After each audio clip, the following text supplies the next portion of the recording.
Welcome to BigCountryPreps.com. I'm Evan Wren, and this is the Countdown to Two-A-Days series, our daily look at an area football team and the key questions we'll be answering about that team in our August 16th preseason preview here at Big Country Preps.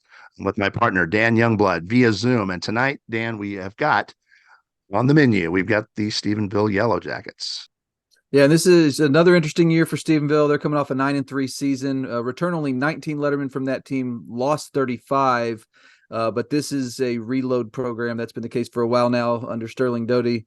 They will be relying on call-ups from just outstanding sub-varsity teams around their 3 offensive and 7 defensive returning starters. So should be an interesting group. They're going to have some questions answered, certainly, just with so many lettermen lost to graduation. But they've also got some really key players back as well. So should be a fun, star-studded Stephenville team this year.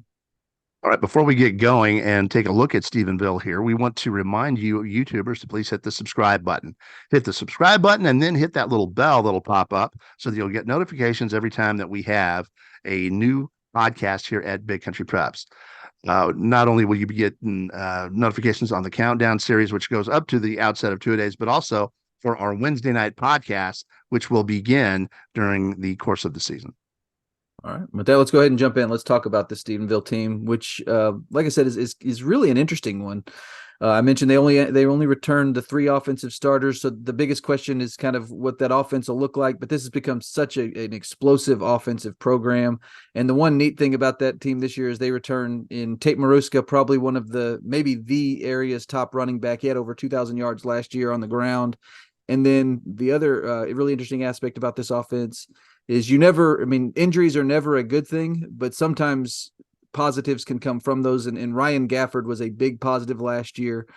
He got a lot of playing time as a result of injury, stepped in and played great for that team. And now he's the guy. So you're going to get to see him play a full season as the starter. And that's going to be a really interesting aspect of this team, I think. All right. One question I would have, Dan, would be on the defensive side where they returned 7 starters. And my question is, how much better can they get? They've got a long way to go from last year. They were giving up 38.5 points per game through the regular season, which is a number that Coach Doty wants to improve on, and they have to. They've got 17 lettermen back, so they're going to need some help from that group. And they also have a 9-1 JV from last year to try to fill the holes as well. If they piece together a solid defense, and with that core group of 7 coming back, they definitely have a shot at it. The question is, how many of the young kids can step up and fill the holes? And if they can, if they can shave off a couple of touchdowns off that 38.5, we should see something really nice out of Stephenville because they're going to score points a lot.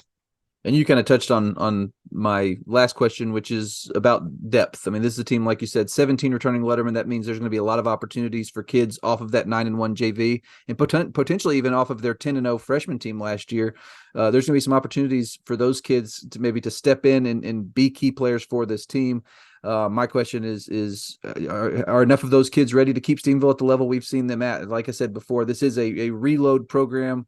You expect Stephenville to, even though they've had heavy graduation losses, to be very good again, particularly on that offensive side where they just seem to grow skill talent on trees out there. And offensive linemen for that matter. They just seem to grow outstanding offenses on trees. But I'm interested to see just which of those young kids we'll be talking about. Which of these names are we going to learn this year? There's going to be a lot of kids who are playing sub-varsity football last year who are going to become mainstays for that program, and that's always a fun part to see. I'm excited to see which of those kids sees those opportunities and become, kind of those household names from this Stephenville team.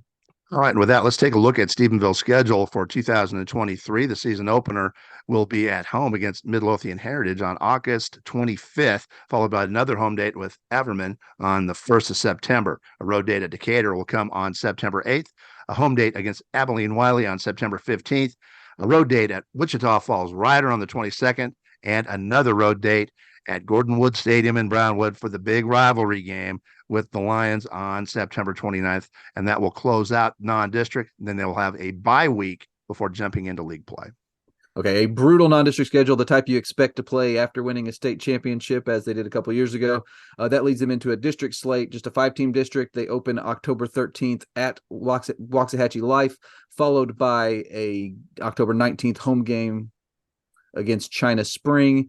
Then follow that with another home game against Alvarado, and then they close out district play against La Vega on November 3rd, also at home. So a very favorable home road schedule in district, but a tough district slate there with tough games against China Spring and La Vega. All right. And with that, it's about time to wrap up tonight's edition of the Countdown to Two-A-Day series, the Stephenville Yellow Jackets. But before we do that, we want to remind you that August 16th is the big day here at Big Country Preps. That's the day that we release our preseason football preview, which is the most comprehensive look at Big Country high school football of any media source in the state of Texas. We'll have more than 40 team previews. We'll have more than 40 player features. We'll have a 6-man preview as well. We'll have opinion pieces. We'll have predictions. We'll have stats from last year. We'll have video. It is a ton of material. Don't forget to jump on board August 16th. In the meantime, we appreciate you joining us for this episode of our Countdown to Two-A-Days series. And make sure you come back tomorrow when we'll be talking about the Wiley Bulldogs here at BigCountryPreps.com.